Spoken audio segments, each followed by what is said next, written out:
तो दोस्तों, आज एक खत लिख रहा हूं अपने प्रेजेंट से अपने पास्ट को। हाँ, बुरा लगता है जब तुम्हें वो सब नहीं मिलता जिसके लिए तुमने बेहद कोशिश की हो। वो इम्तिहान जिसके लिए तुमने 3 साल तक अपनी नींद, अपना सुकून, अपनी आधी जिंदगी दांव पर लगा दी, फिर भी रिजल्ट कभी तुम्हारे हक में नहीं आया। वो सुबह सूरज उगने से पहले उठना और देर रात तक जगना, लिखते लिखते दुखने लगे वो हाथ, और फिर उस फाइनल लिस्ट में अपना नाम ना मिलने पर किसी अपने का ना होना तुम्हारे साथ। ये सब झेला है मैंने भी। पर एक बात हमेशा याद रखना, तुम्हारी नाकामयाबी शायद तुम्हें तोड़ने नहीं बल्कि किसी और बड़ी जंग के लिए तुम्हें तैयार करने आई है। एक ऐसी जंग जिसे तुम अभी अपनी थकी हुई आंखों से देख भी नहीं पा रहे हो। वो कहते हैं ना, भगवान तुम्हें वो नहीं देते जो तुम्हें अच्छा लगता है, बल्कि वो देते हैं जो तुम्हारे लिए अच्छा होता है। और मैं जानता हूं सबसे ज्यादा दर्द तुम्हें किस बात का होता है।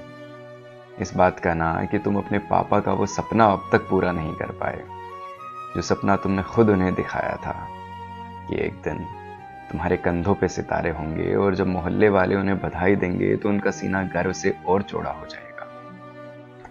हाँ, नहीं हो पाया ये अब तक, पर शायद हर चीज का एक सही वक्त होता है, या फिर तुम बने ही किसी और उद्देश्य के लिए हो। लेकिन सिर्फ वक्त का इंतजार करते रहना भी किसी हार से कम नहीं। सही वक्त कब आएगा उससे ज्यादा जरूरी है कि तुम उस वक्त तक खुद को कैसे तैयार करते हो। इसीलिए एक दिन शांति से बैठना और अपनी सारी नाकामियों को याद करना, लेकिन इस बार दुनिया को जस्टिफाई करने के लिए नहीं, बल्कि खुद को सच बोलने के लिए। खुद से पूछना, क्या मैंने वाकई अपना 100% दिया था?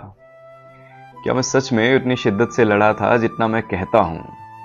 और अगर जवाब ना हो तो समझ जाना कि अभी कहानी बाकी है। और अगर जवाब हाँ हो तो मेरे दोस्त, एक कोशिश और तो बनती है ना। हाँ, उस इम्तिहान में ना सही, पर जिंदगी के इम्तिहान में तो बेशक। और याद रखना, अगर तुम्हारे पास तुम्हारे आंसू रोकने वाला कोई दोस्त नहीं है तो इसका मतलब ये नहीं कि तुम अकेले हो। हो सकता है तुम खुद ही अपने सबसे अच्छे दोस्त हो। हर रात सोने से पहले अपने दिल के सारे शोर को कागज पे उतार देना। क्या हुआ, क्यों हुआ, किस बात ने सुकून दिया और किस बात ने अंदर तक तोड़ दिया। ये बस लिखना नहीं होगा, ये तुम्हारी जिंदगी का ऑडिट होगा, जो धीरे धीरे तुम्हें तुम्हारी गलतियों से मिलवाएगा और तुम्हें तुम्हारी मंजिल के और करीब ले जाएगा। और सुबह थोड़ी देर धूप में खड़े हो जाना, बिल्कुल वैसे ही जैसे बचपन में सूरज को पानी दिया करते थे। अभी ये सुन के बकवास लग रहा होगा ना, पर सच बताऊं, साइंस का भी मानना है कि सुबह की धूप तुम्हारे दिमाग को एक नई शुरुआत का सिग्नल देती है, तुम्हारे अंदर की बायोलॉजिकल क्लॉक को रीसेट करती है, ताकि तुम आने वाले दिन के लिए अंदर से तैयार हो जाओ।